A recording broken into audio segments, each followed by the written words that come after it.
네, 사건 기자들의 취재 현장 이야기 들어보는 동분서주 오늘은 한연희 기자와 함께하겠습니다. 자, 안녕하세요.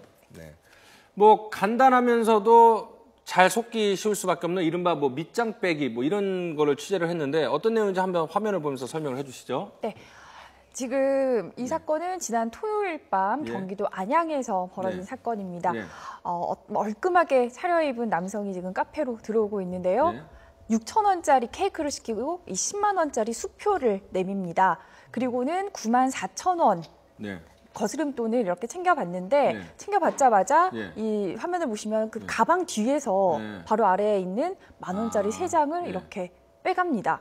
그런데 이때 계속해서 종업원에게 말을 하고 있는 상황이기 때문에 종업원은 전혀 눈치를 채지 못했다고 하는데요. 그러니까 6,000원짜리를 시켜놓고서는 10만 원을 줬다가 그래서 94,000원을 거슬러 받았겠죠? 그러다가 갑자기 6,000원이 있다 하면서 거슬럼돈을 돌려주고 6,000원을 낸 건데 그 사이에 이제 일부 거슬럼돈을 뺀 거네요. 네, 일부 거스름돈인 3만 원가량을 빼낸 겁니다. 이 3만 원가량은 빼내더라도 두께가 크게 차이가 나지 않습니다. 그리고 또 직원이 다시 세어보지 않고 그대로 거스름돈을 받아서 넣었고 남성은 재빨리 이제 케이크를 챙겨서 가게 밖으로 나간. 그러니까 움직이지 않고 직원 앞에서 받았던 거슬럼돈을 바로 돌려줬기 때문에 직원이 뭐 의심은 하지 않을 수도 있지만 저렇게 가방 뒤에서 돈을 빼내는데 왜 눈치를 못 챘을까요? 네, 이 피해를 당한 직원은 이 해당 카페에서 근무한 지는 4개월가량 됐다고 합니다. 하지만 이 옷가게 같은 다른 아르바이트 경력을 합치면 비슷한 직종에서 8년 넘게 일한 경험이 있다고 합니다.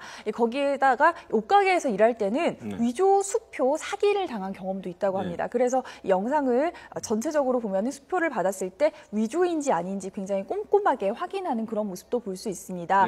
뒤에 서명이 되어 있는지도 살피고 거스름돈을 내어줄 때 도 2번 이상 세어보는 모습을 보이는데요.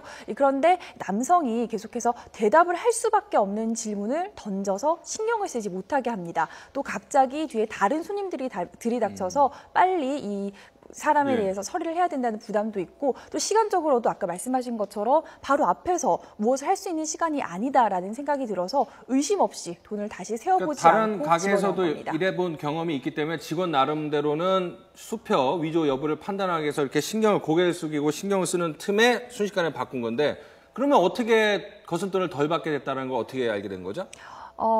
이 가게는 틈틈이 중간 정산을 한다고 합니다. 이 발생 시간이 밤 8시 20분쯤인데 이 7시에 아르바이트생들이 교대를 하면서 한 차례 정산을 했었다고 합니다. 당시에는 이 빈 곳이 없었는데 마지막에 정산을 하다 보니까 3만 원이 비어서 그 사이에 시간대 CCTV들을 돌려받고 이 CCTV를 발견을 하게 된 그러면 겁니다. 3만 원 어쨌든 직원 실수인데 그러면 어떻게 되는 겁니까?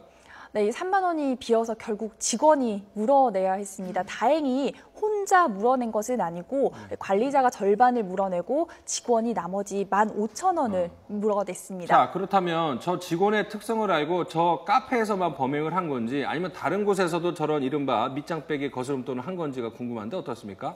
네, 아직 경찰에 접수된 다른 피해 사건은 없는 것으로 파악이 됐습니다. 하지만 경찰은 이 사건이 상습범 소행일 가능성이 높다고 보고 다른 피해 사례가 있는지 수사를 하고 있습니다. 또 이게 아주 뭐 간단한 수법이기 때문에 다른 피해 사례를 막기 위해서는 이렇게 거스름돈을 다시 돌려받을 경우에 반드시 이 경우에는 적발이 됐지만 돈이 정산이 안 맞아서 적발이 됐지만 경찰은 저 하는 수법이나 모습을 보아서는 한 번 하는 건 아니고 상습범일 수 있다. 그러니까 다른 가게들은 모르고 속았을 경우도 있는데 일단은 한연희 기자가 94,000원을 준비했는데 다른 가게 주인 여러분들이 속지 않기 위해서 한번 어떻게 하는 건지 한번 보여주시죠. 네, 이게 뭐 저희가 범행 수법을 알려드리려는 건 아니고요.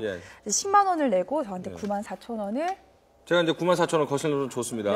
이게 원래 그러면서 제가 이제 위조 수표인지 이렇게 보는 사이에 하는 거니까 사실은 별다른 수법은 아니네요.